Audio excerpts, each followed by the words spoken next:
Good evening. Good evening. It is Friday, and for many of you, this is the end of your working week. I've still got Saturday and Sunday to go this week, unfortunately. But hey ho. Um, so lots of people in chat already. This is marvelous to see you all. Very keen. Hi, Daniel and Halakar and Grumpy Old Slan, Green Dragon, and Elf Bates lurking as well. 7 people, 5 of whom have chimed in. We've just been out for a meal, which is why I'm starting at 10 o'clock rather than 9:30 tonight, because my lad finished his exams today. He is staying on at school to higher exams in 2 years' time, and it was my daughter's birthday earlier in the week. So we had a combined birthday and exams finishing. We all went out to the pub and got a great big roast dinner. Roast pork and beef, Yorkshire puddings. Nom, nom, nom. So we have Iman here as well, and Wayne and Gene. I'm guessing that is our usual Gene with his new account. Renaming it. So he can separate his nerdiness from his work, because it usually comes out on his work account, where he's a music nerd. So I am going to forewarn you that when I have large dinners, my lower parts tend to go a bit busy. So if you see me with an expression of relief on my face and I've just muted myself, you'll know exactly what's happening. Anyway, enough of that. We got book to go in a bit. A bit of double dipping there. Daniel sneaking in on Kelsey's account, which is, of course, Daniel's alter ego of a weekend. We're playing some games tomorrow on the channel. We've got an afternoon my time, morning American time, afternoon session of OSE. I'll be at work. I'll be playing because I'll have my microphone there just sort of set up on the computer at the back of the shop. You might hear the occasional ding dong and me going, yes, how can I help you? But no, it worked okay last time. And a bit of MERP in the evening where they're in western Cardolan, and they're going to need to persuade one of the Cardolani princes, who are now quite a disparate group because Cardolan has effectively fallen, but you get these little pockets of Dunedain leadership where they're all bickering with each other, and some of them aren't really good leaders, but they need to try and get somebody to help stand up against the warlord, who is a half troll who's working for the dark forces and has trolls, army of trolls. Lovely. So they're going to go and try and persuade this Cardolani prince to donate some forces to the war effort. Palmetto Exile, we don't boil beef very often at all. We have proper roast beef, so it's nice and pink in the middle and tender and juicy. Proper roast beef. We mostly roast meat over here. Boiling is... we only boil meat when it's a poor cut.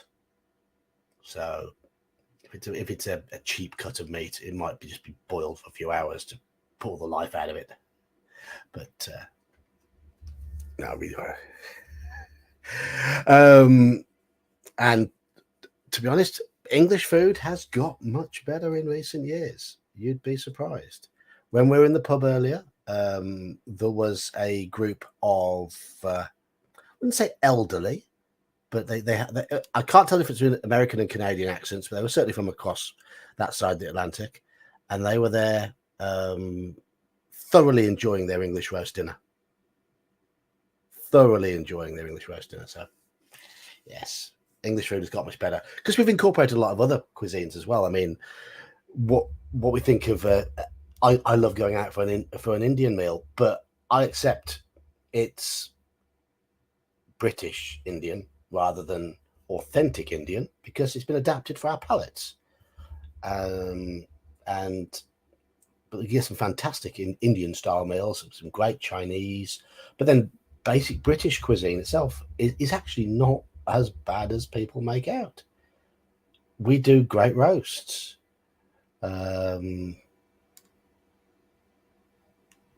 Simple as that. Yeah, and we've got a great variety of food here. And well, there's a lot of competition. Pubs have to do decent meal now. Separate curry section on the British foods aisle. Yes. Because the chicken balti is probably one of the most widespread Indian dishes, but it was invented here in Birmingham. And I don't eat a balti personally, but I like a pathia, which is the spicy sweet one. But anyhow, I'm actually not a big fan of corned beef. If it's similar to the corned beef we have over here. Yeah, chow mein was in. Was it chow mein? I thought it was chop suey was invented in the States. Didn't know chow mein was. But I know. I mean, a lot. I've heard American people say things like great pizzas and stuff like that, and they forget that pizza's actually Italian. But yeah, I mean, it's like a lot of the curry dishes that are popular over here were invented in Britain. They just used Indian style spices and adapted them for the English palate. And there's nothing wrong with that. It's a bit of borrowing. Make some good stuff. All right, get me vape filled up, and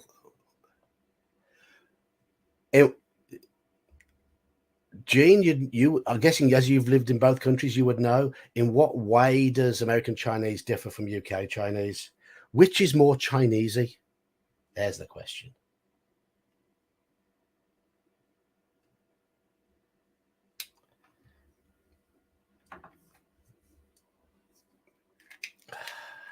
So Iron Brew is fantastic.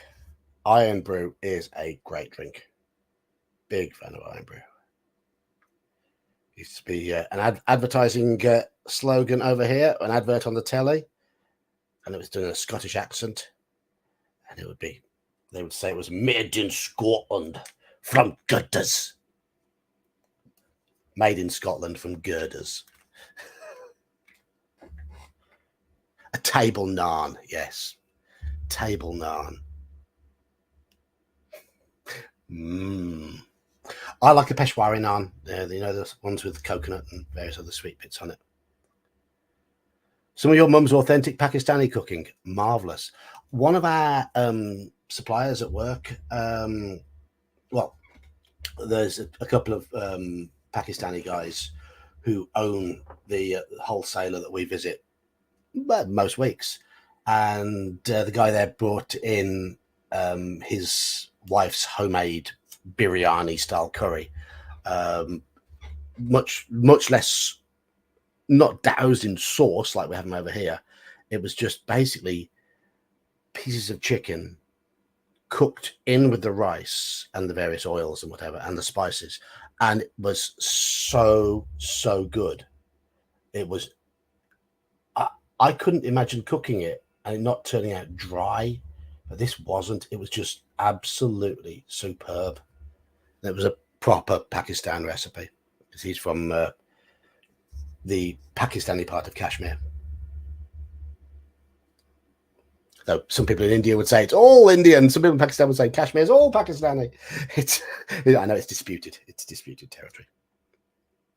A choose your own adventure cooking book. Yeah. Yes, that would be a good idea. That would be a good idea. Right. Anyway, having made everybody hungry, I'm not risking any beer tonight because I've had a lot of food and my stomach's been a bit bad in recent weeks. So I'm going to be sipping.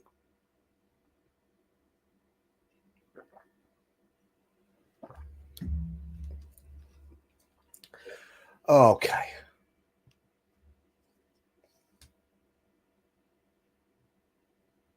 What's that?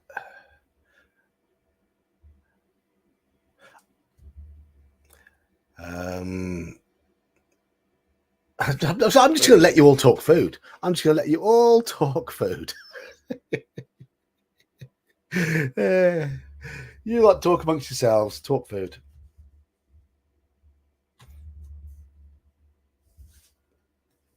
Meanwhile, I'm going to look at the face in the book.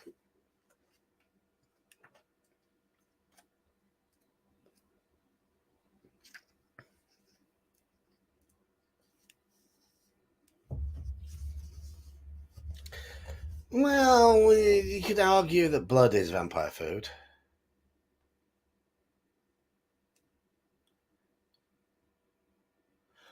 Whenever I've had Thai food, it's been very hot, red hot. I mean, Thai restaurants over here, everything is made with chili. Blood pudding, right?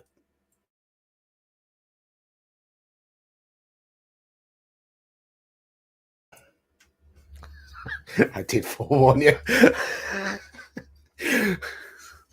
Blood pudding, black pudding as we call it here, is gorgeous. I did try white pudding recently as well, which is an Irish variant. That's gorgeous as well.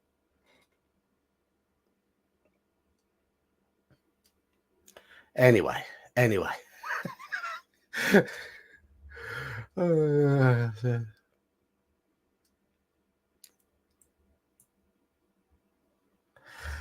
Mosquitoes prefer type O blood. I don't think I'm type O, so I do get bitten quite a lot, but it might just be the restaurants I've been to, Andrew. But every Thai meal I've ever had has been ferocious. Right. It could be that I order curry when I go out for a Thai meal. That might be why. Thai curry, yeah. Went to meet my old university friend, school friend. When I first met my wife, took her down to meet him. One of my best mates from when I was in my teens, and he cooked us some food down there because his wife was away, and he made us a Thai curry, a Thai green curry, and he used one Scotch bonnet chili to make 4 portions, and my wife couldn't eat it. It was too hot for her. It was quite pokey though. I mean, Scotch bonnets have got a bit of a kick to them. Right. Anyway, I've got here 251 being the place where we're at.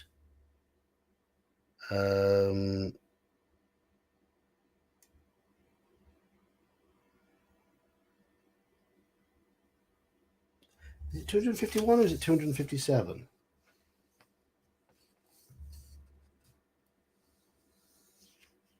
Oh, yes. Oh, yes. We had decided to sort it all out because, yeah, we're at 19 terror. Our combat rating has gone down to 7. And we've had enough of being stuck in Castle Dracula. So the last decision we made to take us to 251 was to let's get down there and let's sort it out. And then I left it there. Right. Does that line up with what you guys remember, or don't you remember? The hottest thing I've ever eaten was instant regret chocolate. There is a stream, my 1-year anniversary stream. If you're new to the channel, if you want to go back and look at my 1-year anniversary stream, and on that stream we celebrate. Was it my 1,000 subscriber stream? I can't. I think it might be the 1,000 subscriber celebration. I can't remember, one or the other. But it was me eating progressively hot chili jams People were asking me questions, and every time I got a question related to D&D wrong, I'd have to eat a progressively hotter one. And about an hour and 20 minutes into it, I have only about half a teaspoonful of Carolina Reaper jam. You don't. If I make a sandwich using that, I use a pinprick. It is that hot, and on that stream, I ate half a teaspoonful. It was absolutely brutal. Anyhow, yeah, we were searching out Dracula's sleeping quarters.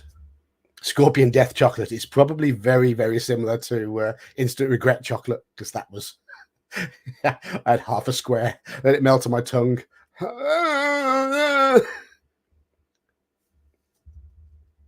Oh, the ghost chili one was the at the fourth or fifth hottest.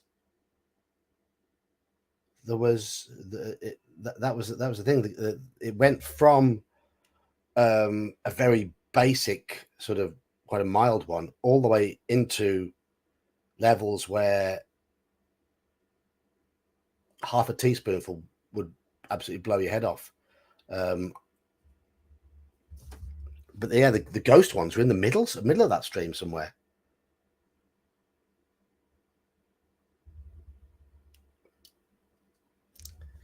I've got some ghost chilies downstairs. In fact, I've got a couple of Carolina Reapers downstairs. I don't dare touch them. Right. Anyhow, it was a while ago from the hilt. It was a while ago. We are talking about a year ago.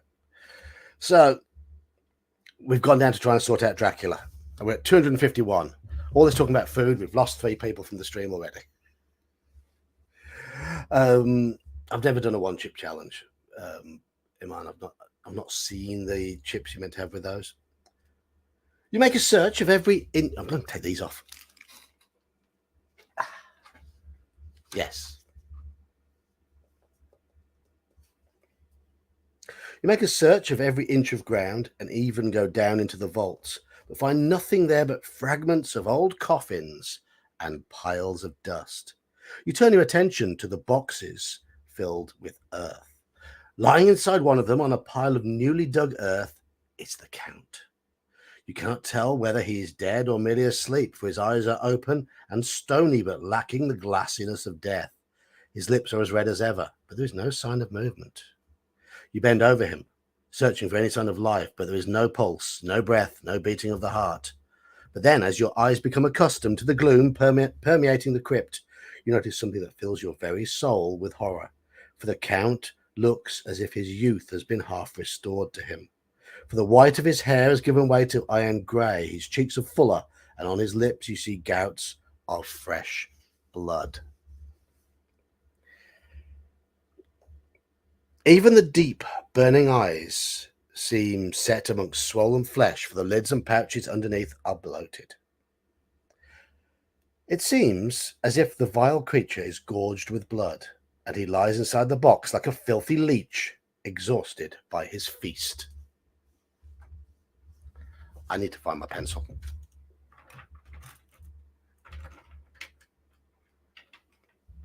There we go. Pencil. Sorry if there was any clunking. Add 2 points to our terror score. Right, we are now on 21 terror. We have almost no chance of passing a terror check. There is a mocking smile on the Count's bloated face. This is the being you are helping to transfer to London, where perhaps for centuries to come he might, amongst his teeming millions, satiate his lust for blood, thereby creating an ever-widening circle of leeches to batten upon the helpless. That realization drives you to the edge of madness, but it is quickly followed by another, that you are in a unique position to put a halt to the Count's plans of conquest and empire building. If you want to kill the Count as he lies in his deathless state, say so. If you feel like you dare not attempt such a thing, say so. Kill him. Spare him. Yes for kill, no for chicken out. What's in our inventory? Well, we have a golden crucifix, we have a dictionary, we have a good luck token, which I've completely forgotten about. We have a flask of plum brandy, and we have lots and lots and lots. We have one more pen is mightier. We have lots and lots and lots of code words as well. Kill, kill, kill.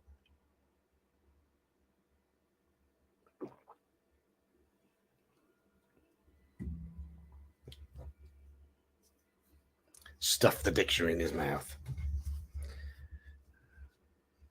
Yeah, okay. So you're pretty unanimous. We tried to kill him. 281. This is going to turn out well, isn't it?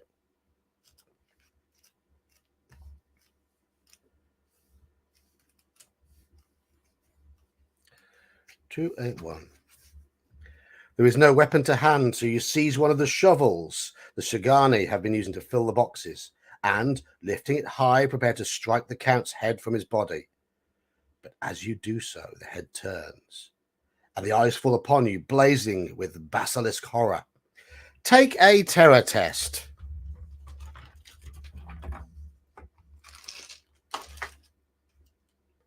Okay. 4d6. To pass this test, I've got to roll 21 or higher with 4d6. Well, there's a surprise. 14. I rolled absolutely average.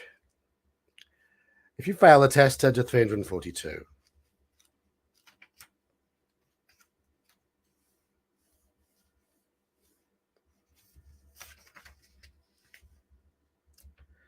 A feeling of dread and impending doom comes over you then, and you flee the chapel as quickly as you can, desperate to return to the daylight and the security of your own chambers. Your courage spent, you ascend to the Count's room and leave again by the window, calling back up the castle wall. Regaining your room, you throw yourself panting on the bed. Add another point to our terror score. It's now at 22. Still alive. Slowly you become aware of a gypsy song, sung by merry voices coming from far off but drawing closer, and accompanied by the rolling of heavy wheels and the cracking of whips. The Shigani have returned. Yeah, we were worse. I remember once playing a Call of Cthulhu, my first ever Call of Cthulhu adventure. I was the only one in the party who survived because I failed a sanity check and ran away. Everyone else got eaten because they didn't fail and they didn't run away. I failed the check and I had to run away. So I went and got in the car and legged it and leaving them to their doom. There is the sound of many feet tramping and dying away in some passage, which sends up a clanging echo. There comes the crash of weights being set down heavily, doubtless the boxes with their freight of earth, and then the sound of hammering as they are nailed shut. You watch from your window as the boxes are loaded into the wagon, awaiting them in the courtyard, and then, accompanied again by the roll of wheels and the crack of whips, the Shigani depart once more. You know then that you are alone in the castle with those weird sisters, those devils of the pit, but you swear you will not remain here to become their plaything. Without pausing for even a moment, you ease yourself out of your bedroom window, the only means of escape from the castle available to you, and brave the vertiginous castle walls, intent on finding a way out of your prison or die in the attempt. For even death is a more desirable fate than being left to the mercy of those shape-shifting hellcats. Take an endurance test. And I've rolled 15, and our endurance is 22. So we're okay. Okay, I've got itchy nose. If you passed it, 442. I must face the peril.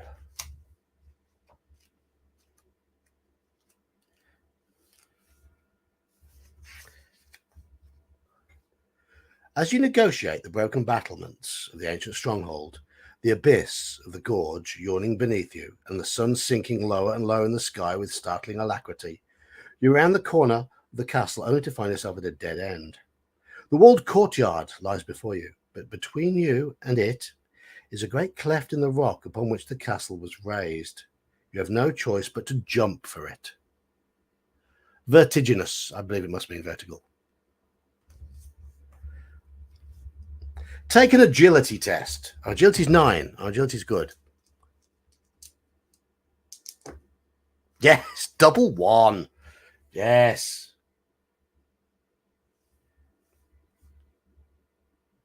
If you pass the test, turn to 503.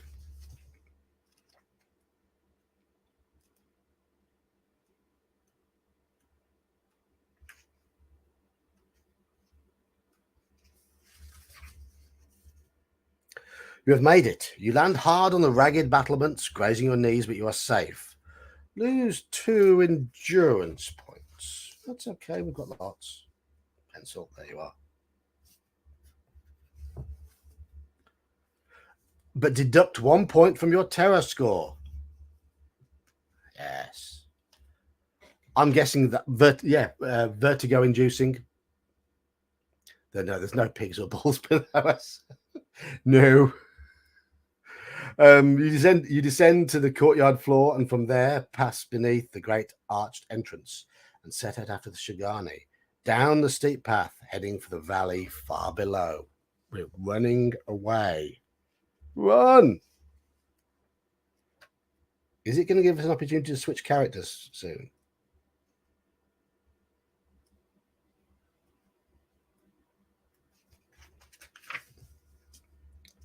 Oh, right. Okay. I must be must have the power of premonition. 1627. How do you wish to proceed from here? Shall we continue the story as Jonathan Harker, or shall we now assume the role of Dr. John Seward? So, Harker or Seward? Up to you, chat. Up to you.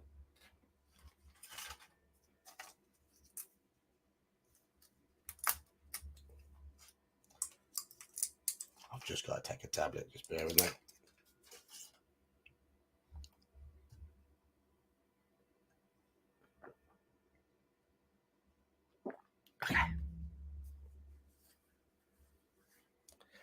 Okay, we've got 2 voting for change.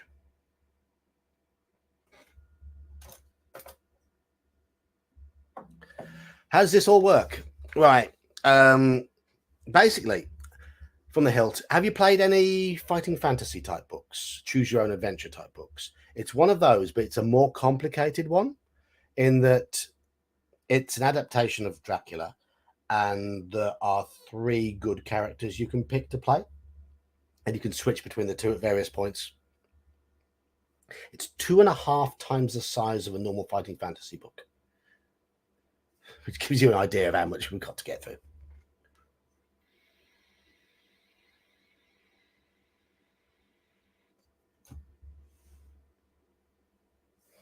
Well, it's Endless Quest with dice and a bit more complexity, in that we've got 6 stats: agility, combat, endurance, ESP, terror, and blood.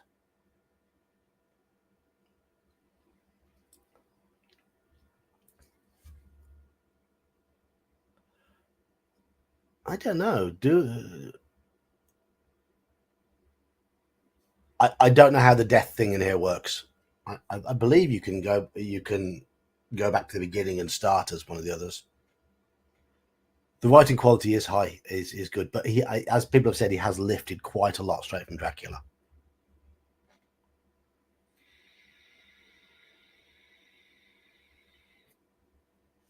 But yes, the writing quality in this is much better than a lot of the other choose your own adventure books. So everyone's saying change so far. Seward. Harker's a coward. Harker's been through a lot, hasn't he? Poor Harker has been through a lot. Cheers, Wayne. Right, so we're changing to Seward. Right, okay. I'm going to turn my character sheet over. I need to write all Seward's details down. So just bear with me. We will start at passage 691. So but we start afresh as Dr. John Seward. I need to write. Where's his bits and bobs? Here we go. Oh. He has agility 10, better than Harker. Combat 9, decent. Endurance 22. ESP 6. His ESP is poor. Terror starts at 0. Pen is mightier. You know about that. He's got 3 of those. And he hasn't got any equipment or notes written down.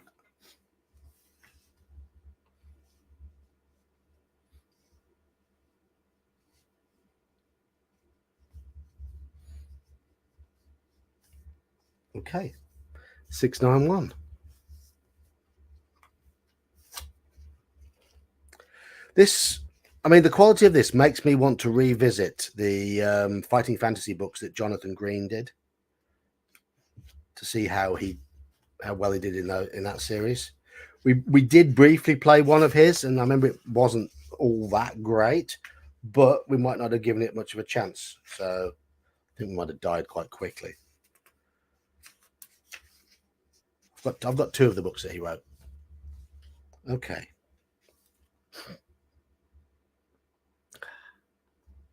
Letter from the Honourable Arthur Holmwood to Dr. Seward, 31st of August. My dear Jack, I want you to do me a favour. Lucy is ill. That is, she has no special disease, but she looks awful and is getting worse every day. I have asked her if there's any cause. I do not dare to ask her mother, for to disturb the poor lady's mind about her daughter in her present state of health would be fatal.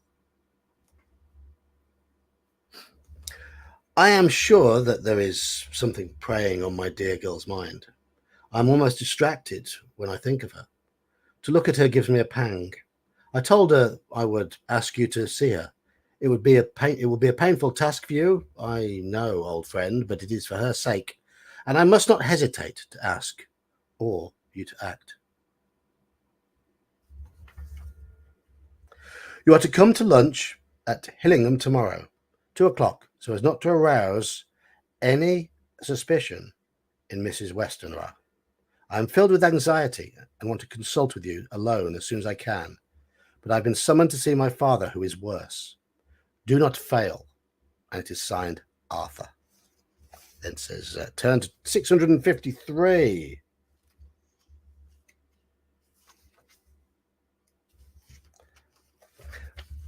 Okay. Letter from Dr. Seward to the Honourable Arthur Holmwood, dated 2nd of September. I was going to say a year then. What year is it? 1897. My dear old fellow, with regard to Mrs. Westenra's health, I hasten to let you know at once that, in my opinion, there is not any functional disturbance or any malady that I know of. At the same time, I am not by any means satisfied with her appearance. She's woefully different from what she was when I saw her last. I found Miss Westenra, in seemingly gay spirits, as in happy. Her mother was present, and in a few seconds I made up my mind that she was trying to mislead her mother and prevent her from being anxious. After lunch, Mrs. Westenra went to lie down, and Lucy was left with me. Went into her boudoir. What? And as soon as the door was closed, the mask fell from her face, and she sank down into a chair with a great sigh and hid her eyes with her hand. When I saw that her high spirits had failed, I at once took advantage of her reaction to make a diagnosis. I could easily see that she is somewhat bloodless, but I could not see the usual anemic signs.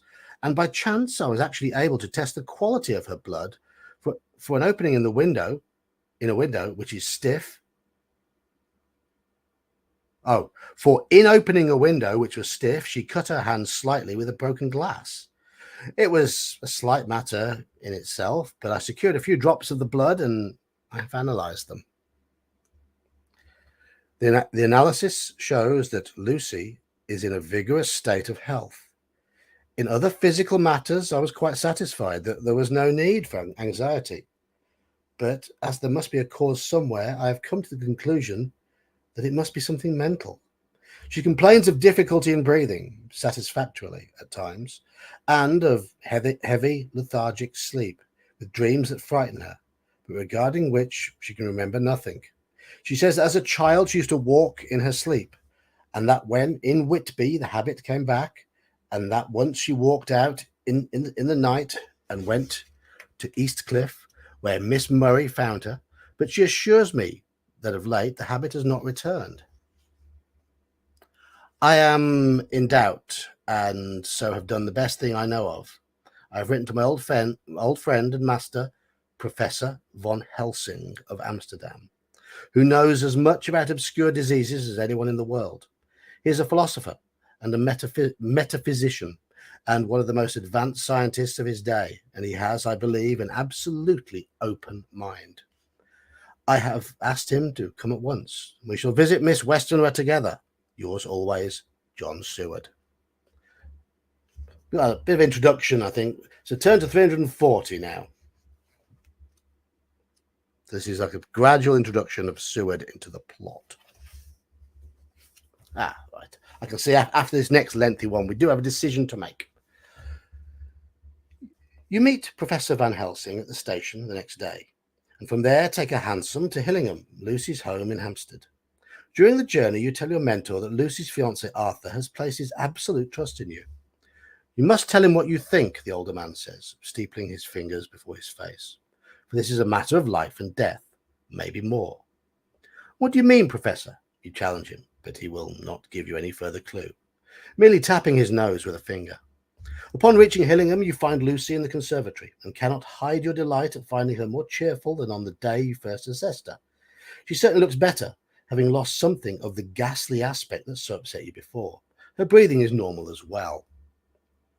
She is very sweet, the professor, and does her best to make him feel at ease, though you can see the effort etched in the poor girl's face. Van Helsing evidently sees it too, and so he begins to chat about everything other than diseases and yourselves. My dear young miss, he says at last, those who love you told you you were down in spirit and ghastly pale. To them I say, poof, and he snaps his fingers. But you and I shall show them how wrong they are. How can he points at you then, know anything of young ladies?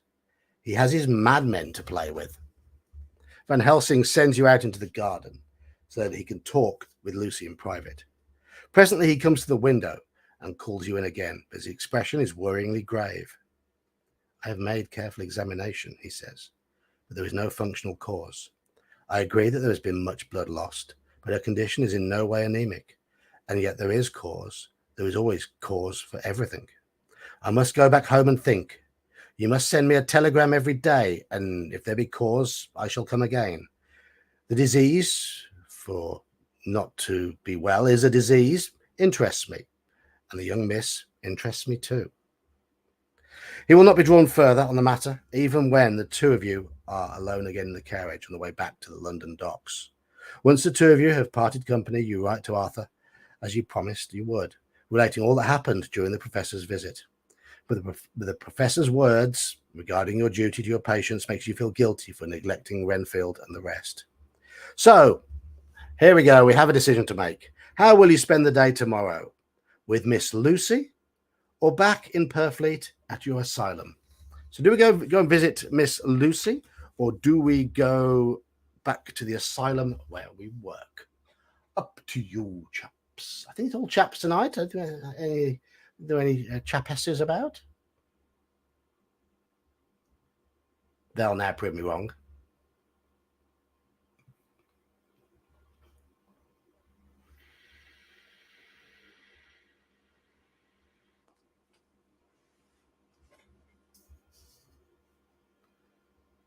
Everyone wants to go and see Lucy.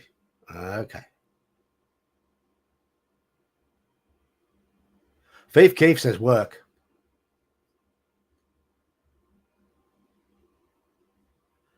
But 1, 2, 3, 4, 5, 6 Lucys. 7 Lucy's. Yeah, 8 Lucy's. Yeah, well, okay. Turn to 841.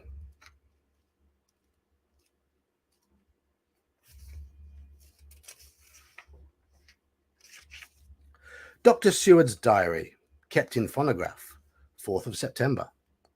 I have been to see Miss Westerner, whom I found much better. It does your heart good to see Lucy looking so well, although she is clearly not totally recovered. She has a good appetite. Her nights have not been troubled by any more incidents of sleepwalking, and her colour is gradually coming back. Here we would deduct a terror point, but we have none. You return to Purfleet that evening. As you are standing at the gate watching the sunset, you hear Renfield yelling. It is a shock and turn from the smoky beauty of a sunset over London with its It is a shock to turn from the smoky beauty of a sunset over London with its lurid lights and inky shadows and all the marvellous tints that come on foul clouds, even as on foul water, to face the grim sternness of Carfax Asylum, with its wealth of breathing misery and your own desolate heart to endure it all. You reach Renfield's cell in time to see the red disk of the sun sink below the horizon. As it does so, he becomes less frenzied, until he slides onto the floor, now no more than an inert mass. But within only a few minutes, he gets to his feet again and looks around him, quite calm now. As you watch, he goes straight over to the window and brushes away the crumbs of sugar he has sprinkled there. Then he takes his fly box and empties it outside, finally throwing the box itself away. Shutting the window, he sits down on his bed. Are you not going to keep flies any more? You ask him. No, he says. I'm sick of all that rubbish. He's certainly a fascinating subject for study, if only you could get some glimpse into his mind to understand the reason for his outbursts. Can it be that there is some malign influence of the sun at periods which affects certain natures as the moon does others? Code word lunatic. Turn to 921. It's like the Harker start where you didn't have many choices early on. You just a few page flips just to break up the long paragraphs. Yeah. Another long one. Okay. Yeah, there's a choice to make at the end of this one. Stay with me, chat. You continue to make regular visits to check on your other patient, Miss Lucy Westenra. And when you make a house call next on Monday, the 6th of September, you find that her condition has worsened again. Mrs. Westenra is naturally anxious about her daughter and consults with you professionally about her. You tell her that you will summon your old master, Professor Van Helsing, the great specialist, to come at once, and that you will treat her together. And so you send a telegram to Van Helsing, asking him to return to England with haste. And you write a letter to poor Arthur, updating him on Lucy's condition. Van Helsing arrives from Amsterdam the very next day. First thing he says to you when you meet at Liverpool Street Station is, have you said anything to our young friend Lucy's lover, Arthur? I only wrote to him telling him that you were coming, as Miss Westenra was not so well, as you answer. Quite right. Better he not know as yet. Let me caution you, my good friend John. You deal with madmen, but all men are mad in some way or another. You and I shall keep what we know here, and here. At this, he touches you on the heart and on the forehead, and then touches himself in the same way. You're always a careful student, and your casebook was ever more full than the rest, he goes on gravely. I trust you still practice that good habit, for knowledge is stronger than memory, and we should not trust the weaker. Record everything. No detail is too small, even your doubts and surmises. We learn from failure, not from success. We're talking about that on our stream on Wednesday. When you arrive in Hillingham, you are met by Mrs. Westenra. She is understandably concerned for her daughter, but fully aware of her own failing health. You set down a rule that she should not be present with Lucy, or think of her illness more than is absolutely required. She assents readily, and Van Helsing and yourself are shown up to Lucy's room by a maidservant. If you were shocked when you saw her yesterday, you are horrified by the change you see in her today. She is as white as a ghost. The red blush has gone from even her lips and gums. The bones of her face stand out prominently, and her breathing is painful to hear. Lucy lies there motionless and does not even have the strength to speak. Van Helsing's face sets like marble, and his eyebrows converge till they almost touch over his nose. He guides you out of the room, and again, and the instant the door is closed, he says in a harsh whisper, "My God, this is dreadful. There's no time to lose, or she will die for sheer want of blood. We must carry out a blood transfusion at once. But who shall be the donor, you or me?" Right, okay. It's not a choice here. It says roll a d6 or pick a card. So, odd or even? It's an odd number. Send to 7. Give us some choices. Give us some choices. Sorry, chat. The book isn't giving us many choices yet. Just talk amongst yourselves. Or listen if you so wish. "I am younger and stronger, Professor," you tell your mentor. "It must be me." "Then get ready at once." Van Helsing is well prepared, having brought with him his bag, in which are many instruments and drugs, or as he puts it, the ghastly paraphernalia of our beneficial trade. He takes some things from his bag and lays them out on a little table. Then he mixes a sleeping draught and helps Lucy drink it. "Now, miss, here is your medicine. Swallow it all down."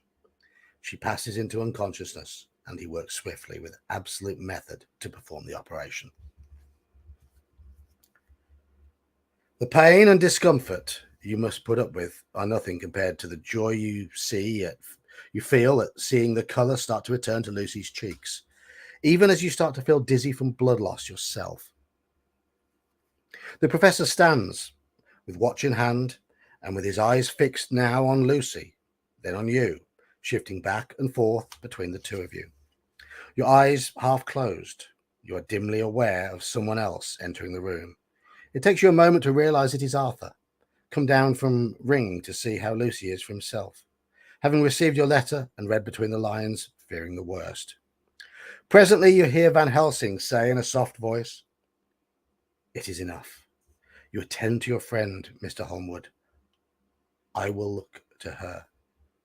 Once the professor has dressed the wound, the procedure made in your arm, Arthur takes you downstairs, holding on to you the whole way, for he can see how much the operation has weakened you, and he gives you port wine, and you lie down on a sofa for a while.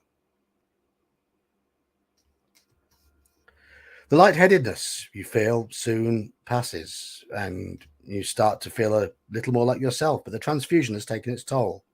Deduct half your remaining endurance points. Ouch. Okay. Tick off the code word transfusion. Oh, my nose is really itchy. It does this sometimes when I'm trying to record a video. It's why sometimes I see little cuts. I've gone.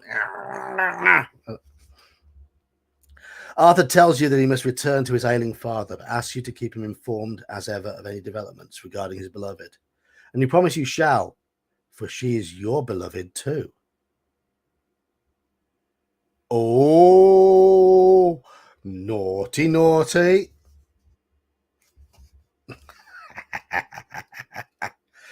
It's a bit of a ménage à trois.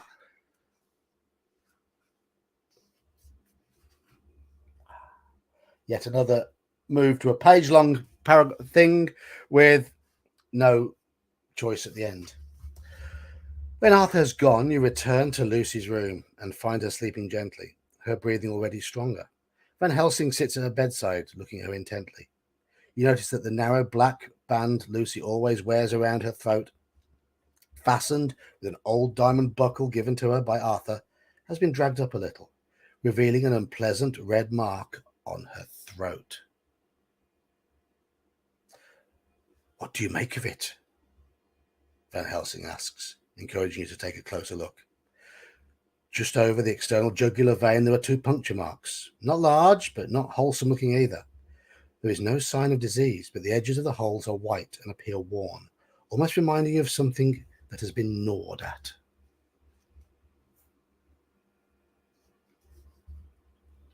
Could this be the reason for Lucy's anemia? But then, if that were true, the whole bed should be scarlet with her blood, for her to be as pale and as emaciated as she was before the transfusion. I can make nothing of it, you reply. I must go back to Amsterdam tonight, the professor says, rising to his feet. There are books and things there which I need. You must keep watch all night. See that she is well fed and that nothing disturbs her. I shall be back as soon as possible, and then we may begin. May begin? What on earth do you mean? We shall see, is all he will say as he hurries out of the room. But he comes back a moment later, putting his head inside the door and holding up a warning finger, and says, Remember, she is your charge. If you leave her and harm befalls her, you shall not sleep easy hereafter. Right, okay. Do we have a decision to make? We're going to 86. I'm hoping there's decisions because you've got to get involved rather than just listen to me waffle on.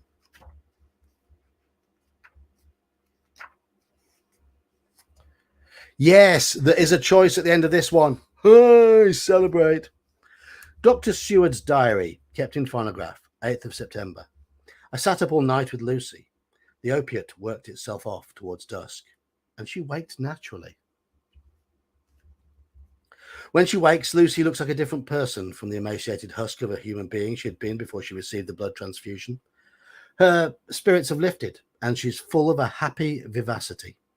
Despite Mrs. Westerner poo-pooing the idea that you need to sit up with her all night, pointing out her daughter's renewed strength and excellent spirits, you insist, having prepared for your long vigil, you take a seat by her bedside.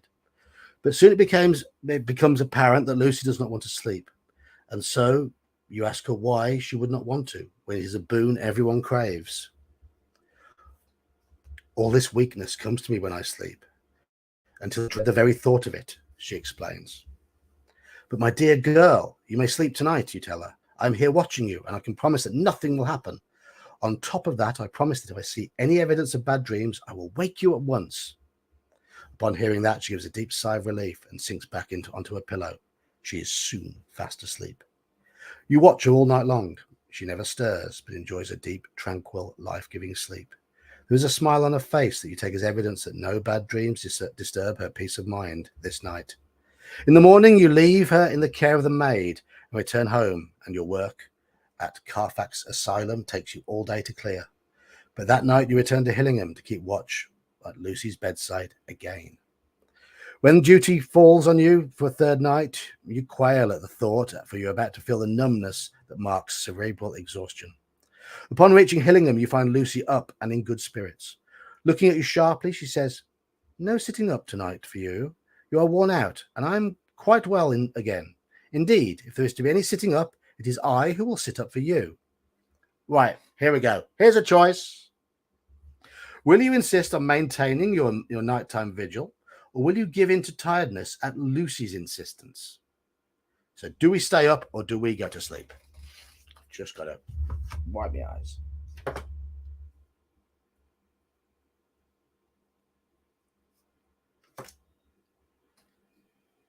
So do we stay up and let Lucy look after us? Sorry. Or do we stay up and insist that she sleeps? Or do we go to sleep and let her look after us?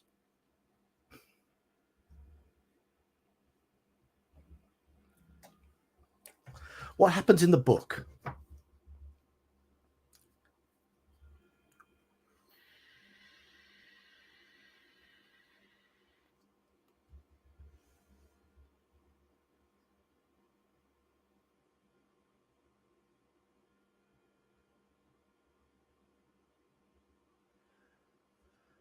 Yep, it looks like we are staying up.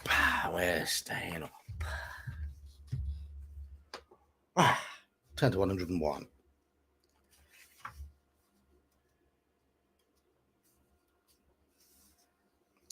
That night after supper, which is enlivened by Lucy's charming presence, you take your place at her bedside and watch her as she drifts off into deep sleep. But you're feeling exhausted yourself and have to fight against every natural instinct just to stay awake. Take an endurance test. 4d6, and I've got to roll 11 or lower. 4d6, 11 or lower. 13. Oh dear.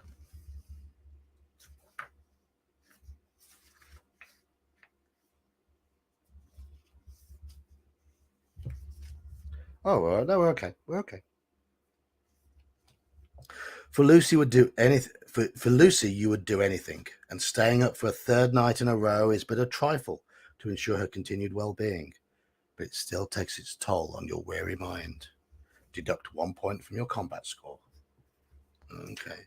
As the clock chimes 12 in the hall downstairs, you become aware of something banging against Lucy's window. Getting up to see what it is, you are startled to find a huge bat, many times larger than any native species you know of, clawing at the glass. Upon seeing you, the creature bares its elongated fangs and then takes off, disappearing into the night. Tick off the code word eptisicus. Looks Latin. Eptisicus. And add 1 point to your terror score. Here we go. Here we go. As the first fingers of dawn poke through the blinds of Lucy's room, you lose your battle with sleep at last, only to wake again when you feel a hand on your head. You start awake to find Van Helsing standing there. And how is our patient? He asks.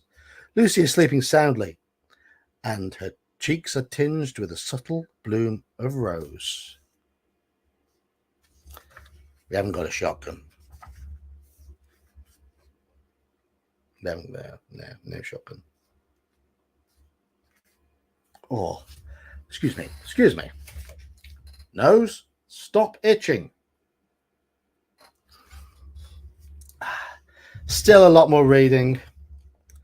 Lucy sleeps well into the day, and when she finally does awake, she appears fairly well and strong. She chats with you quite freely, and you try to keep her amused. When Mrs. Westerner comes up to see her, he says, "We owe you so much, Dr. Seward, for all you have done. But you really must now take care not to overwork yourself. You're looking pale yourself. Now you go home and eat much and drink enough," Van Helsing tells you, when the two of you are alone again. "Make yourself strong. I shall stay here tonight and sit up with Lucy." You return to Purfleet in time for a late dinner, and then make your rounds before retiring to the welcome embrace of your own bed. But both waking and sleeping, your thoughts always come back to the puncture marks on Lucy's throat and the ragged appearance of their edges. Eptisicus is a type of bat. Okay, big one with fangs. The following afternoon, you go over to Hillingham and find Lucy much better, and Van Helsing in excellent spirits after taking a delivery of a large parcel from abroad. Opening it, he takes out a great bundle of white flowers. "These are for you, Miss Lucy," he says, giving them to her. "For me? Oh, Professor Van Helsing." "Yes, my dear, but they are not for you to play with. These are medicines. I will put them in your window. I will make them into a wreath and hang it around your neck so you sleep well." "Oh, Professor, I believe you're playing a joke on me," she says, with a laugh, throwing down the flowers as if in disgust, having smelt them. "Why, these flowers are only common garlic." What has he found out? To your surprise, Van Helsing rises up and his iron jaws set, says sternly, "I never jest. There is grim purpose in what I do, and I warn you to take care for the sake of others, if not your own. I only do this for your common good, for there is much virtue in these so common flowers." You assist the professor in decking Lucy's room with the garlic, which you learn have come all the way from Harlem, while he fastens the windows and latches them securely. Next, taking a handful of flowers, he rubs them over the sashes, as if he intends every whiff of air that might get in would be laden with their potent scent. He then treats the door and even the fireplace in the same way. It seems grotesque to you, and you feel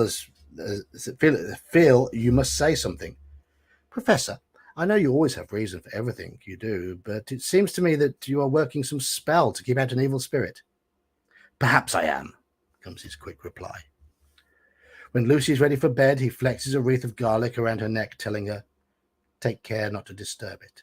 And even if the room feels close, do not open the window tonight or the door." As you leave Hillingham by carriage, Van Helsing says, Tonight I can sleep in peace. And after 2 nights of travel with much reading in the day in between and a night to sit up, sleep is what I need. But call for me early tomorrow nonetheless. We'll come together to see whether my spell has worked. Still no more choices. Sorry, chat. It's still very, very linear at this point. This part of the book isn't as good as the Harker bit, Mr. Green. Very well written, but it's meant to be a choose-your-own adventure, and we're not choosing much at the moment.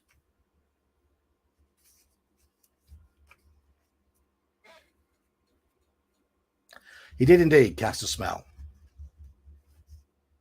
Stinking cloud, perhaps? A lower level version of guards and wards? Or just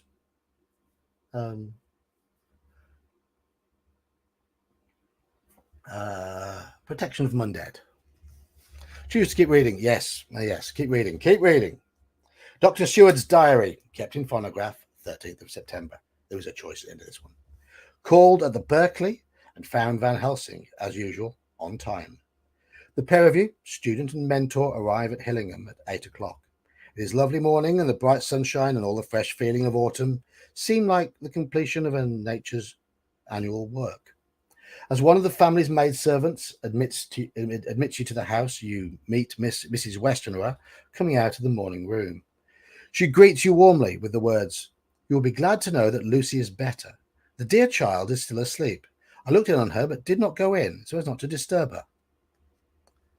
Then my diagnosis was correct. The professor smiles, rubbing his hands together in delight and looking quite jubilant. My treatment is working. You cannot take all the credit yourself, Professor, Mrs. Westenra replies. Lucy's state this morning is due in part to me. How do you mean, madam? Van Helsing asks. Well, I was anxious about the child in the night and went into her room. She was sleeping soundly, but the room was awfully stuffy. These horrible, strong-smelling flowers were everywhere, even around her neck, and I feared the heavy odour would be too much for her in a weakened state, so I took them away and opened the window to let in a little fresh air. Oh, joy. Oh, joy. Interference from the mother. The professor's face turns grey, and as Lucy's mother moves off into her boudoir, he pulls you suddenly and forcibly up the stairs after him, saying, "This poor mother, in her ignorance, by her own actions, risks losing her daughter, body and soul." Bursting into Lucy's room, you rush to draw up the blind, while Van Helsing goes over to her bed. He wears a look of stern sadness and infinite pity as he looks upon poor Lucy's face, which now has the same waxy pallor as before. As I expected, he says. He sets out his instruments to perform yet another blood transfusion. You begin to take off your coat, knowing what must be done, but he stops you. No, he says, today you must operate. I shall provide. Right, a choice. Do we allow Van Helsing to provide Lucy with the vital fluid she needs, or do we insist that we, being younger and stronger, be the blood donor? So, Van Helsing or us? Your choice. You have a choice, chat. You have a choice. Who will provide the blood this time?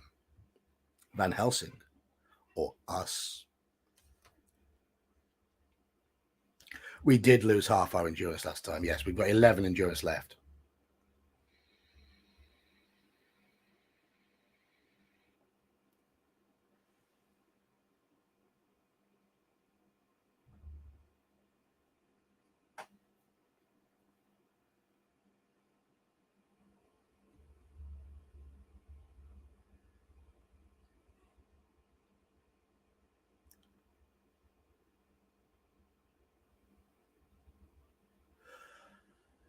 Okay, him. Him. Him.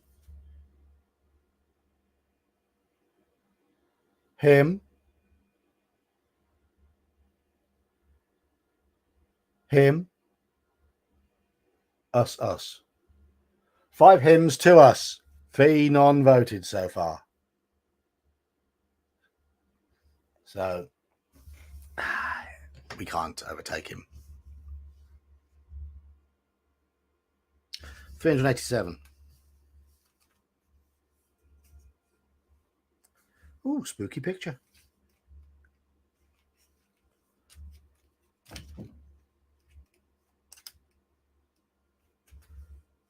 Ooh, more spooky pictures.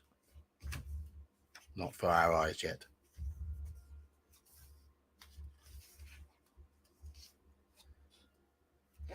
The professor takes off his own coat and rolls up his shirt sleeve. Again, the operation. Again, the application of the narcotic. Again, some return of colour to Lucy's chalky cheeks and the regular breathing of healthy sleep. After he has rested, Van Helsing seeks out Mrs. Westenra to tell her that she must not remove anything from Lucy's room without consulting him first. Yes, Mrs. Westenra, silly old bag.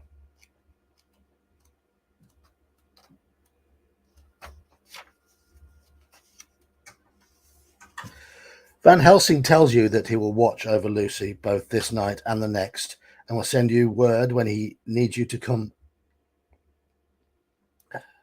So I'll read that again, shall I? Van Helsing tells you that he will watch over Lucy both this night and the next, and will send you word when he needs you to come. And so you return to the asylum to see to the needs of the other patients in your care. Take an ESP test. Okay. I'm going to roll 6 or lower on 2d6 to pass this. No, I've rolled 7. Well, our ESP is not good.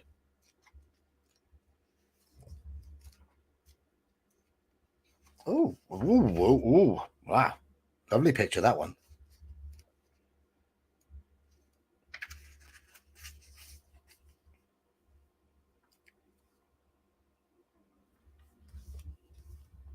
After dinner, you engage in posting up your books, a duty which, through the press of other work and your many visits to Lucy, has fallen woefully into arrears.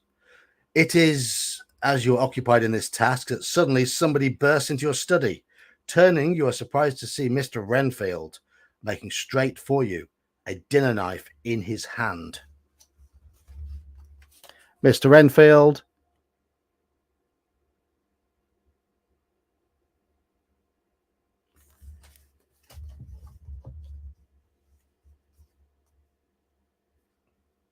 Which of my regular Wednesday night streamers does he look like? That's your vote here. Which of my regular Wednesday night people on stream do you think Mr. Renfield looks like? Who do you want to most offend? Or you could not answer. Take an agility test. If you pass the test, turn to 573. Yeah, our agility is good. It's 10. It is a nice piece of art, isn't it? It appears to be missing a hand. Oh, no, it's a straight jacket. We passed the test. We've got 10 agility. You reckon it looks like you, Daniel? Okay. So you are Mr. Renfield from now on. All right. If you're playing tomorrow's game of D&D, Daniel, you need to call your character Renfield. That is your job. Renfield's face is distorted with terrible passion, and he is clearly dangerous whilst in this state. You try to keep the table between you and the lunatic, but he slashes at you with his stolen blade and manages to catch you on the wrist with its gleaming edge. Lose 2 endurance points.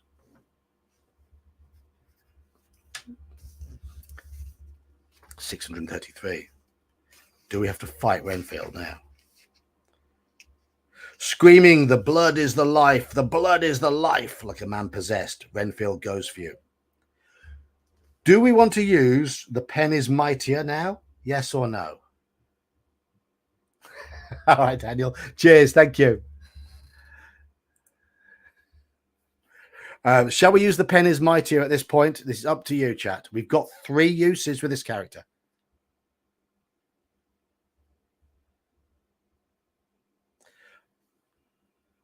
Yeah, we've got 8 combat, 9 endurance, which is not particularly good.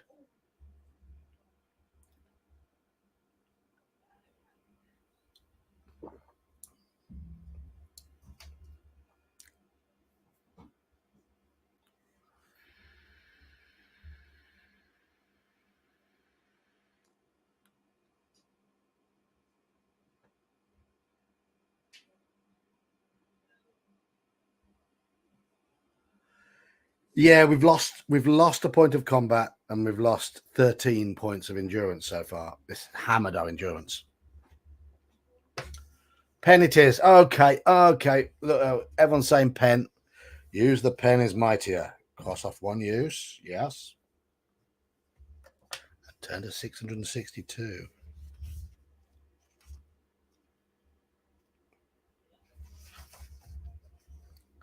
Before he can cause you greater injury, even though it is not in your nature to strike your patients, fueled by fear and adrenaline, you manage to land a punch that sent him sprawling on his back to the floor. Your wrist is bleeding freely, and a small pool collects on the carpet. Moments later, Barlow and Straker rush in pursuit of the scoundrel, only to find him lying on his belly, licking up your blood like a dog. The sight of him slavering over that vital fluid positively sickens you. Add 1 to your terror score. Terror is now 2. He's soon secured, and the attendants drag him back to his cell. His cries of "the blood is the life" echoing back to you from the ward. You bind your arm, all too well aware that you cannot afford to lose any more blood. The prolonged strain of Lucy's illness is telling on you, and you need to rest. After your latest traumatic run-in with Mr. Renfield, you realize that you're not going to achieve anything worthwhile tonight, so retire to bed. Happy that Van Helsing has not summoned you, so you need not forego your sleep. Turn to 722. Sorry?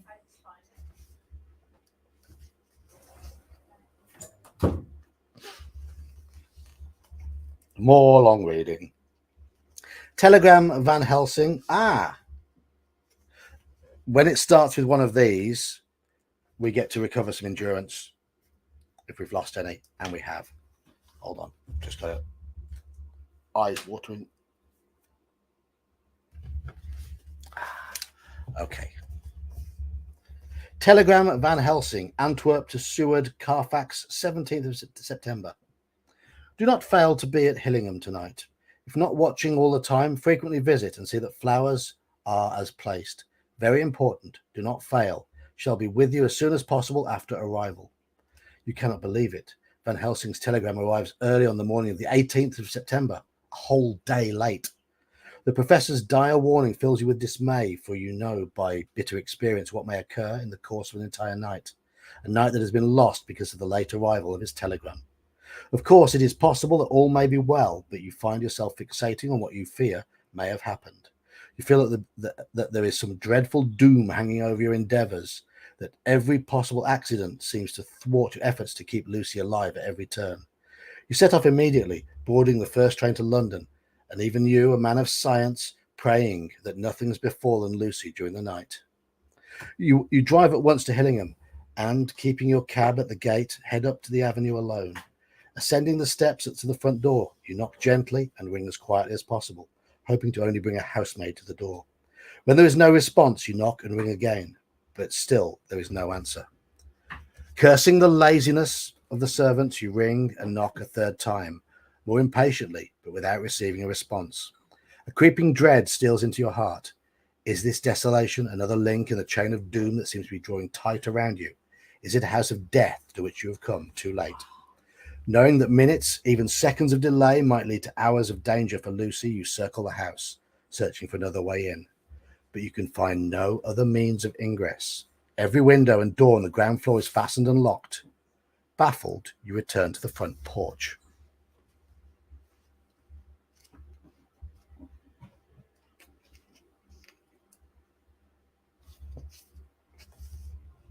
We have a choice to make. Hearing the rapid pit-pat of a swiftly driven horse's feet, you become aware of a carriage pulling up at the gate, and a few seconds later, Van Helsing running up to the avenue.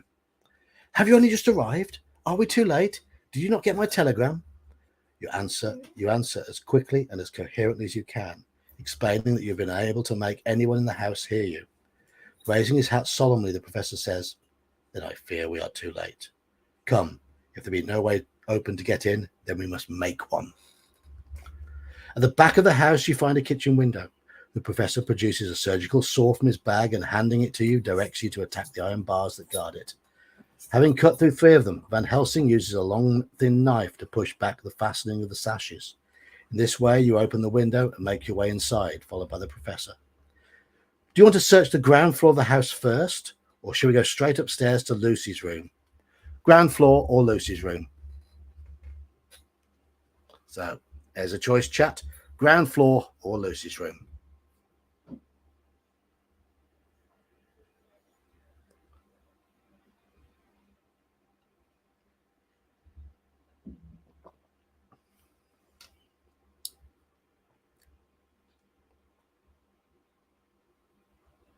Two for Lucy's room, three for ground floor.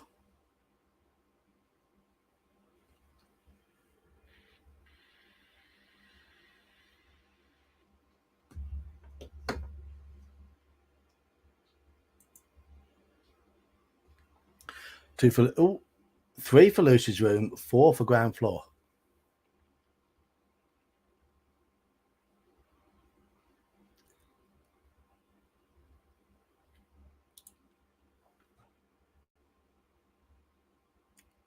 Okay, four for Lucy's room, three for ground floor. It's now in the lead, but we do have 5 people in chat who haven't voted yet.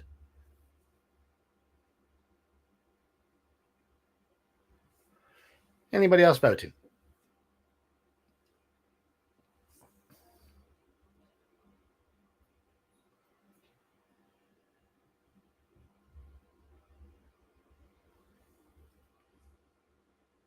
No more. Oh. John Scotto. Hello, John Scotto. John Scotto says Lucy. Kelsey is lurking. Is Kelsey going to be voting?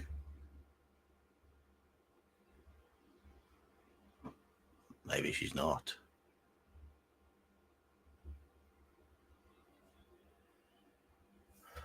Okay. 5-3 then. 5 go for Lucy's room. 72.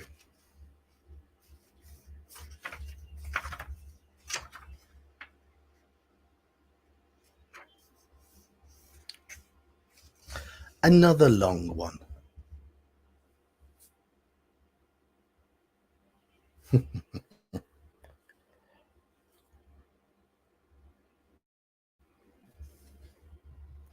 Hi, Crafting Gamer. No worries, no worries. You race up the stairs to Lucy's room and with white faces and trembling hands open the door and enter.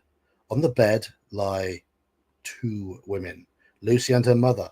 Mrs. Westerner's face is drawn and white with a look of terror fixed upon it. She is quite clearly dead, her heart having given out at last, no doubt. Lucy is lying at her mother's side. The garlic flowers that had been about her neck lie discarded on her mother's bosom, and her throat is bare. You can see the 2 mysterious wounds quite clearly, for they are horribly white and mangled. Without a word, the professor bends over the bed, his head almost touching Lucy's breast, and you fear the worst. The thought of Lucy losing a battle for life scares you more than anything else. Add 1 point to your terror score. Van Helsing gives a quick turn of his head as if listening, and suddenly leaping to his feet, he cries out, "It's not yet too late. Quick, quick, bring the brandy." You fly back downstairs and return less than a minute later. Van Helsing rubs the brandy on Lucy's lips and gums, and then on her wrists and the palms of her hands. "I can do no more for the time being," he says. "She's nearly as cold as her mother. We will need to warm her up before we can do anything more." At the professor's instruction, you draw a hot bath and place Lucy in it, as she is. As the heat begins to have some effect, you hear her heartbeat more audibly through your stethoscope, and her lungs show perceptible movement.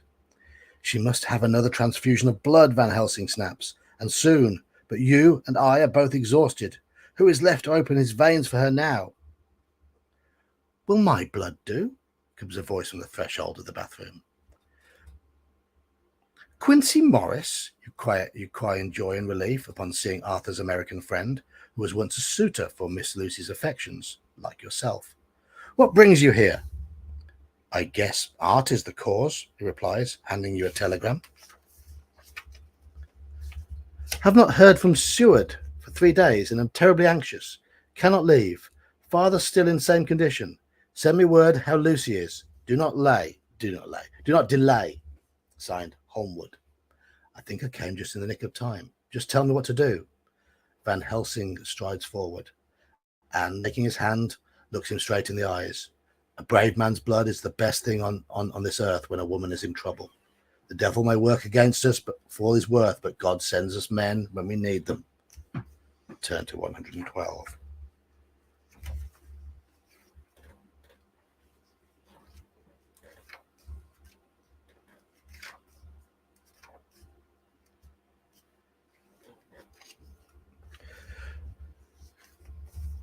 Dr. Seward's diary, kept in phonograph, 18th of September. That means we recover some more endurance. Once again, we went through that grisly operation, and though plenty of blood went into her veins, Lucy did not respond to the treatment as well as on the other occasions. The struggle back into life was something frightful to see. While Van Helsing tends to Lucy, you go downstairs with Quincy, where the two of you are alone, and he has a lie down after a restorative glass of wine. He says to you, Jack Seward, I don't want to shove myself in anywhere where I've no right to be, but this is no ordinary case. You know I loved that girl and wanted to marry her, and so I can't help feeling anxious about her. What's wrong with her? Lucy has lost a lot of blood, you tell him as calmly as you can, for the poor fellow is clearly anxious. And how long has this been going on? About 10 days. 10 days? Quincy exclaims. Then I guess, Jack Seward, that poor pretty creature that we all love has had put into her veins within that time the blood of 4 strong men. Man alive, her whole body wouldn't hold it. Drawing close to you in a fierce whisper, he says, What took it out? That, you say, shaking your head, is the crux. I can't even hazard a guess. There has been a series of little circumstances which have thrown out all of our calculations as to Lucy being properly watched. But these shall not occur again. Here we stay until all be well or ill. Quincy holds out his hand.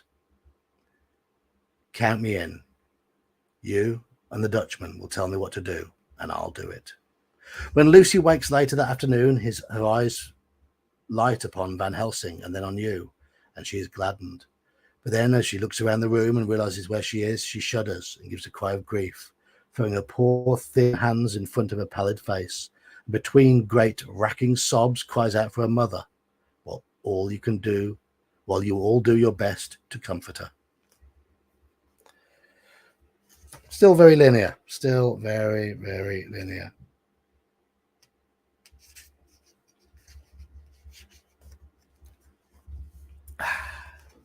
That night, she sleeps fitfully.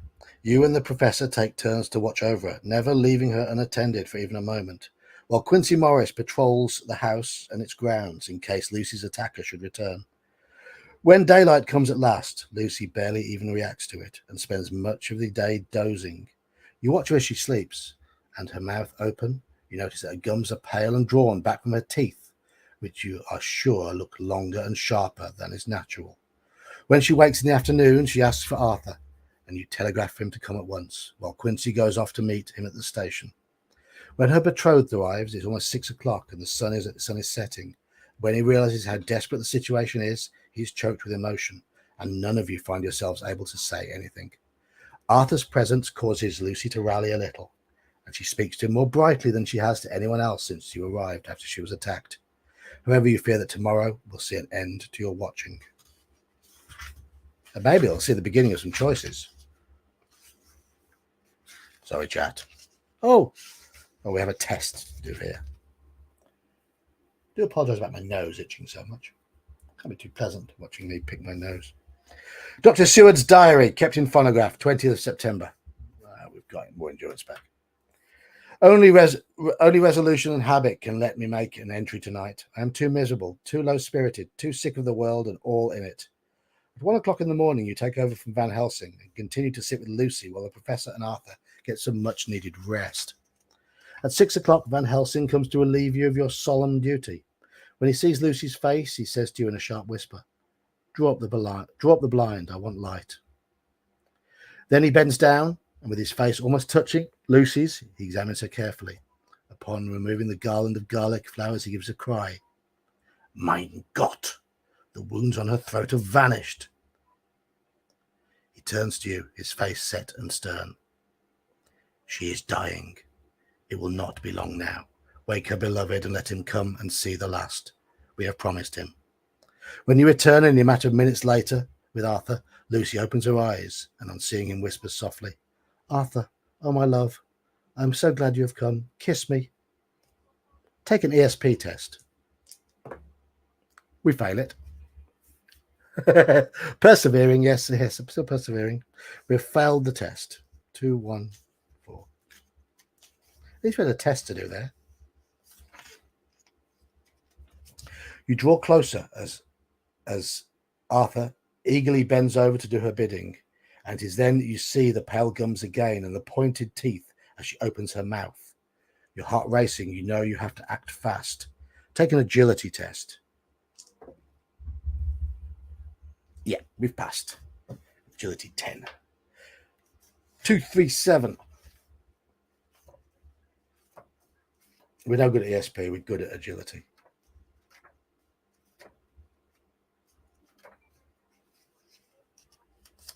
Sensing danger, you swoop upon Arthur and drag him back with a strength you never knew you possessed. Not on your life, not for your living soul and hers, Van Helsing roars, and he rushes to help you, standing between Lucy and her fiancé like a lion at bay. She has turned.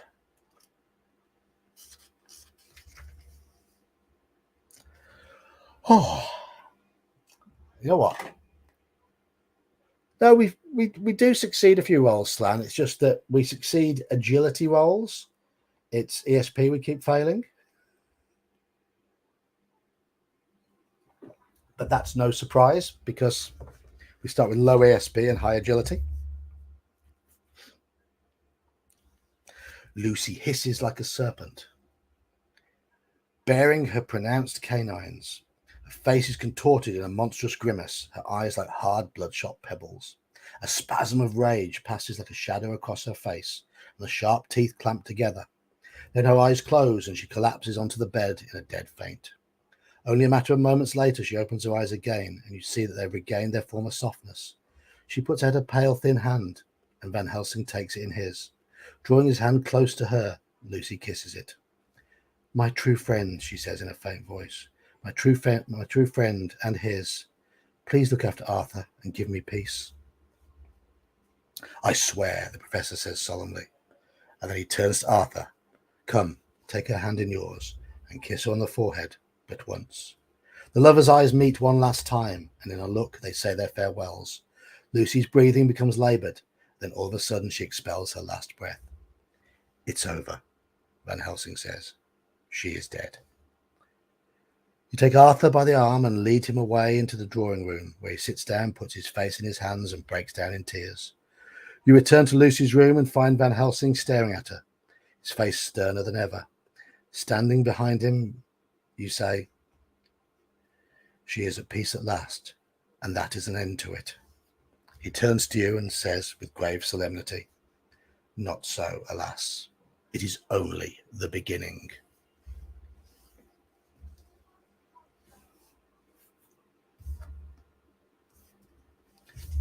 Bear with me a moment.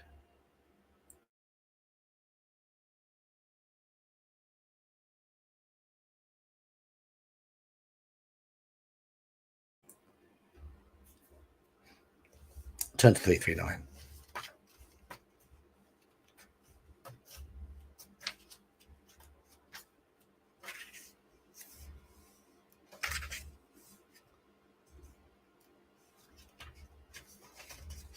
The funeral is arranged for the 22nd of September so that Lucy and her mother might be buried together.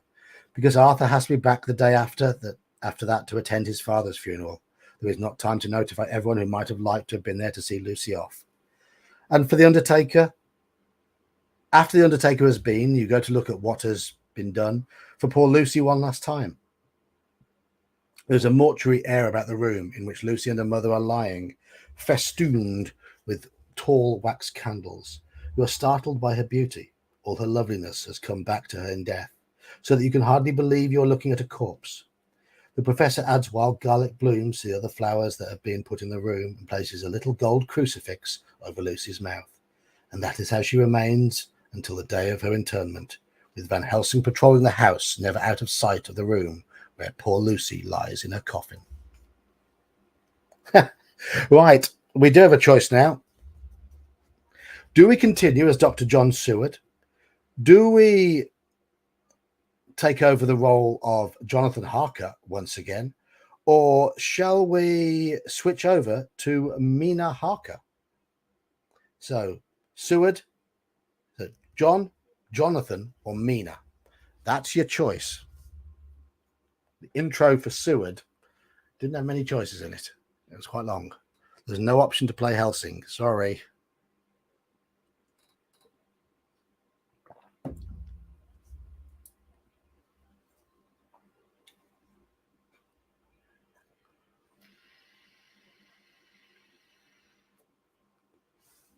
Harker's nearly dead, so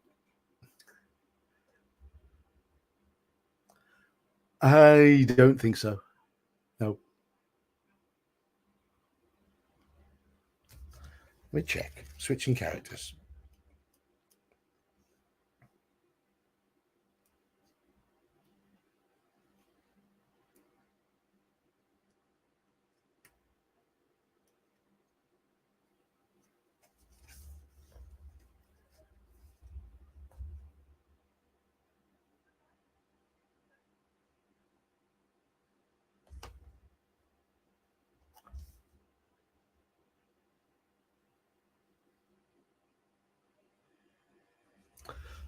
No.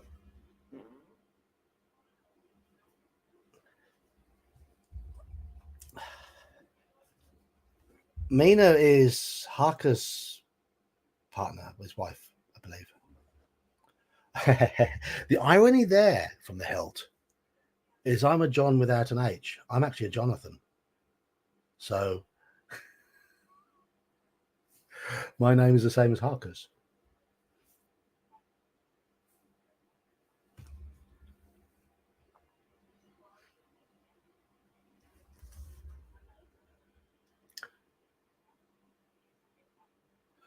So Harker, Seward, Harker, Seward. Seward's currently in the lead.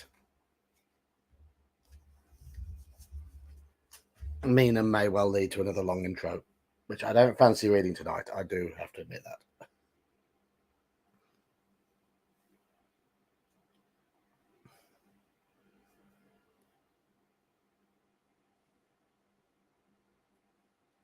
So anyone else want to vote for who we play as? Harker, Mr. Harker, Mrs. Harker, or Dr. Seward? Easy way to describe it. We're currently 3-2 on Dr. Seward.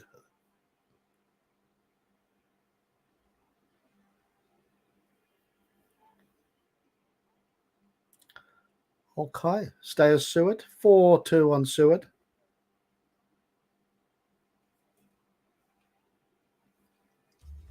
We're continuing as Seward, and hopefully we'll get some choices coming along now. Turn to 999.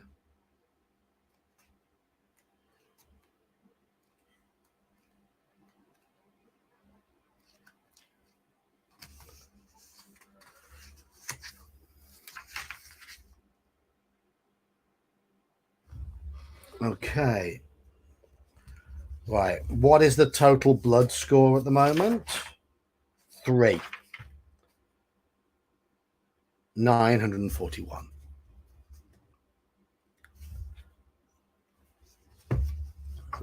So far, Dracula has gained 3 blood points.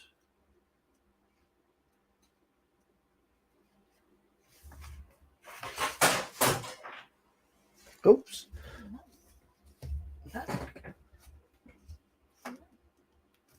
Bear with me a moment.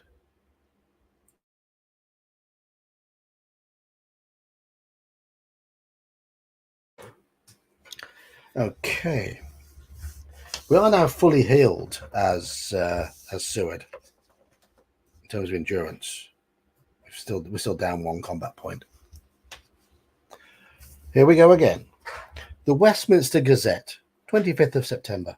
A Hampstead mystery. During the past 2 or 3 days, several cases have occurred of young children straying from home or neglecting to return from their playing on the heath. In all these cases, the children were too young to give any properly intelligible account of themselves, but the consensus of their excuses is that they had been with a bloofer lady. It has always been late in the evening when they have been missed, and on 2 occasions the children have not been found until early the following morning. It's generally supposed in the neighbourhood that as the first child missed gave his reason for being away, that a bloofer lady had asked him to come for a walk, the others had picked up the phrase and used it as occasion served. However, all those children who have been missed at night have been slightly torn or wounded in the throat. The wounds seem such as might be made by a rat or small dog, and although of not much importance individually, would tend to show that whatever animal inflicts them has a system or method of its own.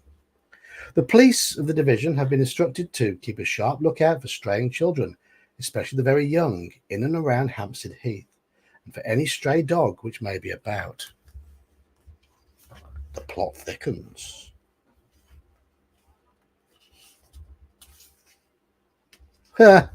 We thought it was going to be some short. Okay, we do have a choice at the end of these. It's a 2-page read, and then there is a choice.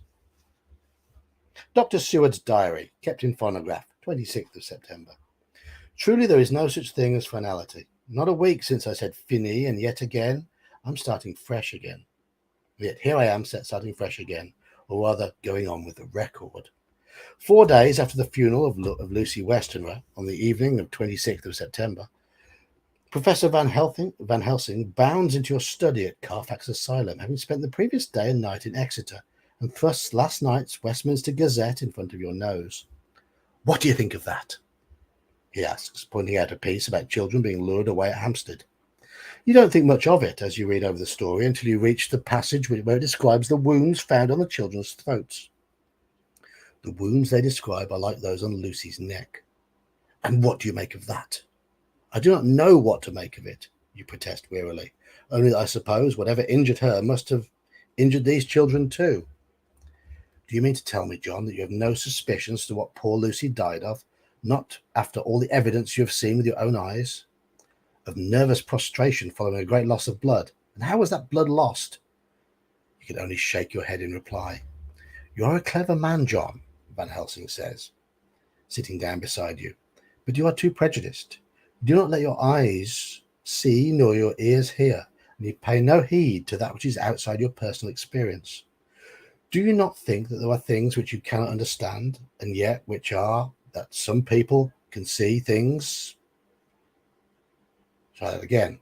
Do you not think that there are things which you cannot understand, and yet which are? That some people can see things that others cannot?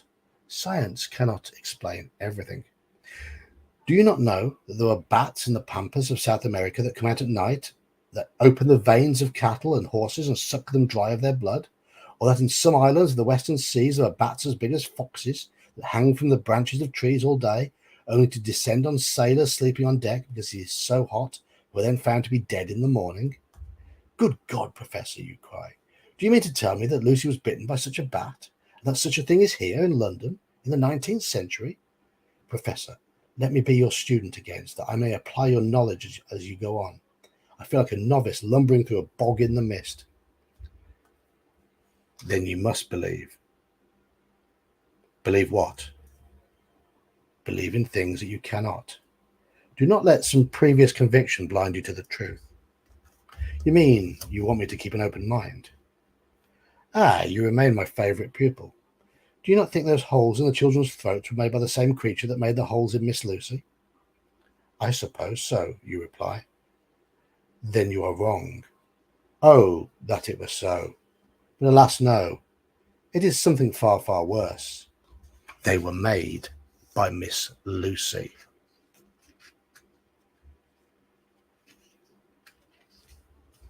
Professor Van Helsing, you say, sheer anger rising inside you. Are you mad? You really think that Lucy is this bloofer lady the children talk of? Would that I were, he rails, but tonight I will prove to you that I am right, although I dearly wish that I was wrong. Dare you to come with me? Where are we going? You ask him in bewilderment. That I will let you decide. I have learned from my friend Dr. Vincent at the North Hospital that the latest young victim of the bloofer lady is being treated there, so that we could visit the child at the hospital. Or, and at this he takes a key from his pocket, we could visit the churchyard where Lucy lies interred. This is the key to the Westenra family tomb. Your heart sinks, fearing that some dreadful ordeal awaits you. So what will you answer? Hospital or churchyard? Up to you, chat. Hospital to see the child, or churchyard to see Lucy?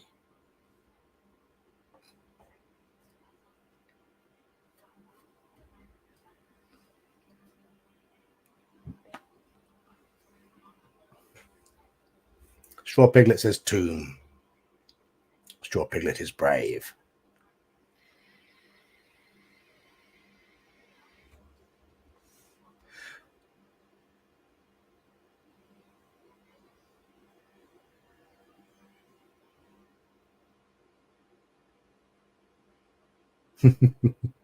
No, not the tombs. It'd definitely be more fun. Yeah, I probably will.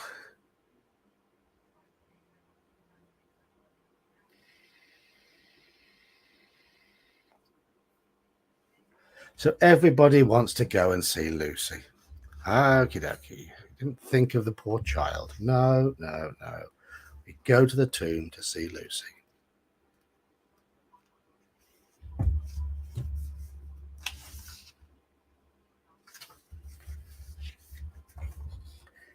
It is after 10 o'clock when you reach the wall of the churchyard and are forced to help each other climb over, the gates of the cemetery being locked. After some searching, for it is very dark, you find the Westenra tomb. Using the key, the professor opens the creaking door and the two of you enter. Once inside, Van Helsing takes a matchbox and a piece of candle from his bag and makes a light. The flowers that were placed in the tomb at the same time as Lucy's coffin hang lank and dead, their white petals turning to the colour of rust, their green leaves and stems to browns, lending the place a gruesome air. The reflection of the feeble glimmer of the candle's illumination from the time-discoloured stone, the dust-encrusted mortar, the dank iron and tarnished brass, and the clouded silver plating of ancient coffin handles only add to the miserable atmosphere within the place. Locating Lucy's coffin among those of her ancestors, Van Helsing takes a set of tools from his bag and sets about opening it.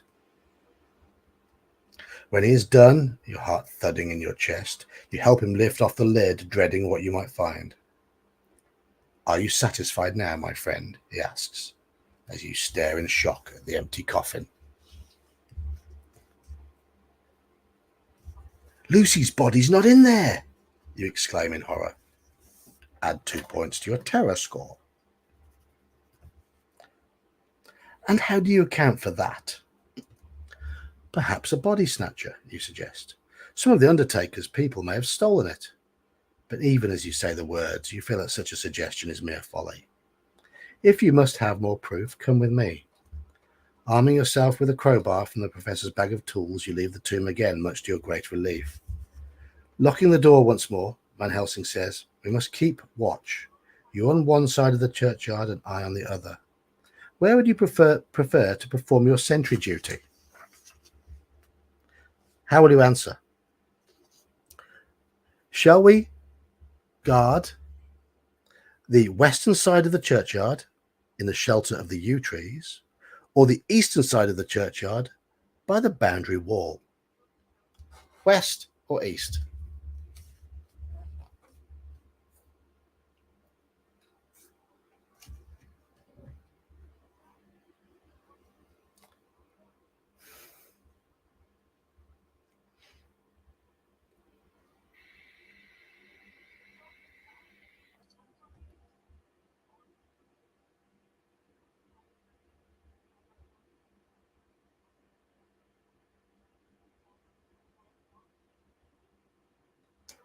Wall is east.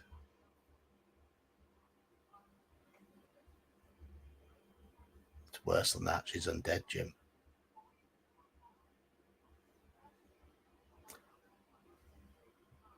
So 3 for east so far. West is yew trees, east is wall.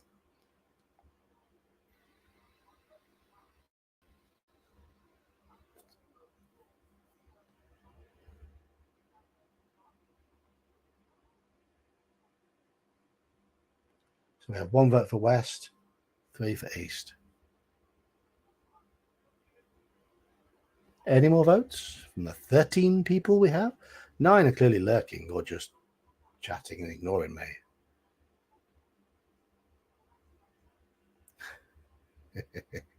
I'm not a sci-fi man. No, you're right there. Though I did run a game of Paranoia on Monday. Very enjoyable it was too. It's the only sci-fi I really play because it's just a comedy game.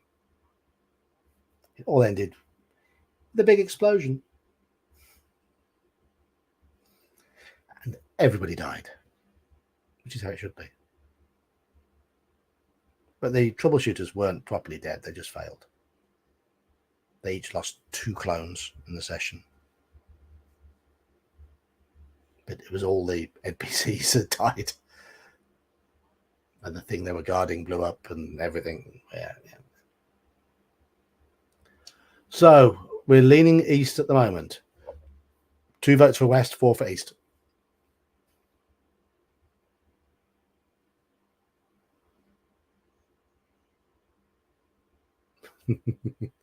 Yeah, well, the materials were provided by our friend computer, but the cause of the fireworks show was one of the troubleshooters. He made things blow up. 3 west, 4 east at the moment.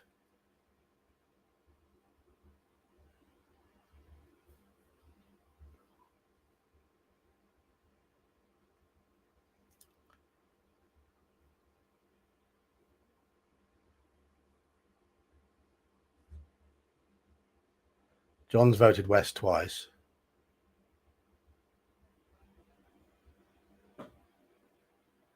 Okay, so we have east. East is wall. 3 east, 4 east, 1 west. We're still on 4 east, 3 west. So it's east. 963.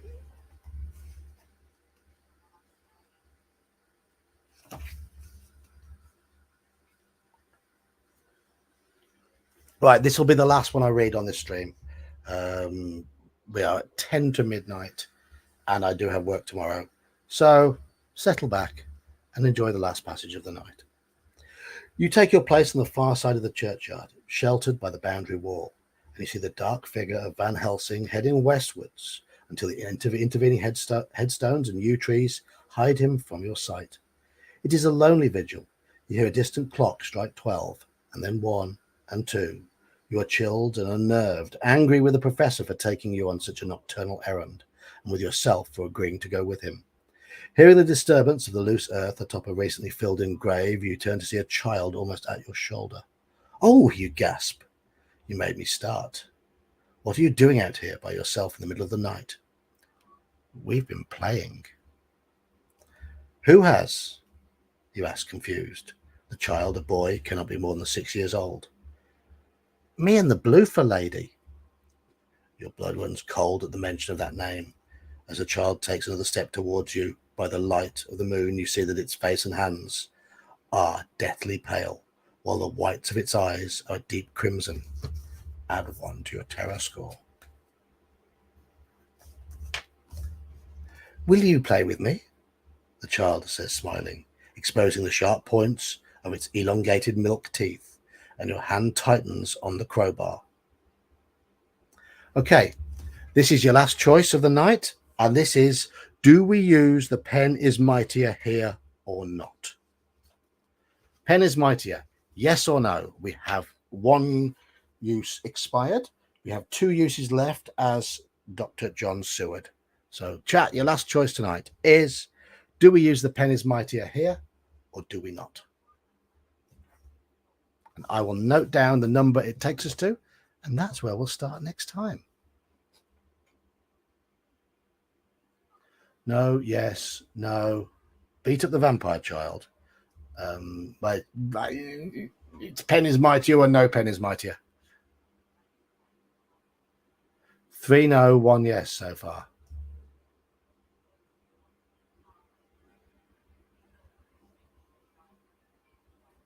No problem from the hilt. No problem.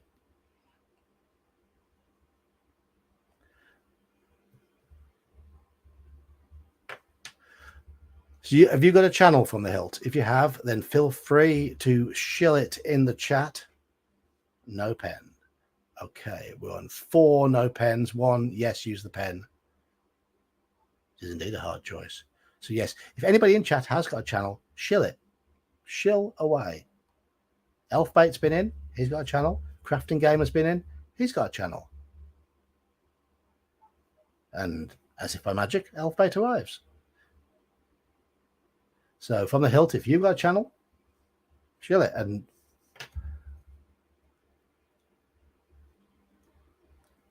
And you'll get a subscriber from me afterwards if I'm not already subscribed. I do subscribe to most people, I find. But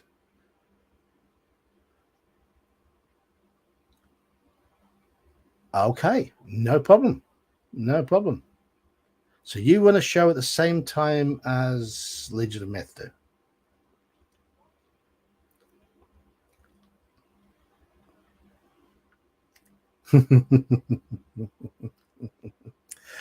No problem. No problem. We're at 4-2 at the moment. 4 for no pen, 2 for pen. So it looks like we're on a no pen. We will start next week at 899. There we go. Has anyone else been in who's got a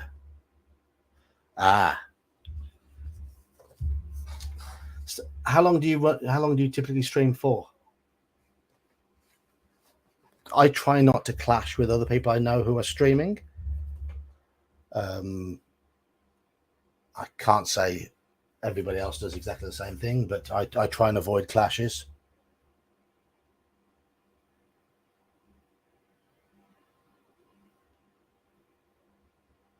Because it's daft to battle against. Yeah, I normally start at 9:30 my time, and normally go until about 11:30. And tonight I started half hour later because I had a very big meal, and I've had a bit of belly issues recently. I wanted to be able to just sort of sit and relax and digest it and make sure I wasn't going to have any problems, and get some of the wind out. Yes, about an hour. Okay. You've got your own game system. Interesting. Right. Excellent. Well, I shall check your channel out after this stream because I am about to finish. I've got to be up for work in the morning. I've got to be up. My alarm is set for 7.5 hours from now. And tomorrow afternoon, if you are on my Discord, if you're not on my Discord, you're welcome to join it.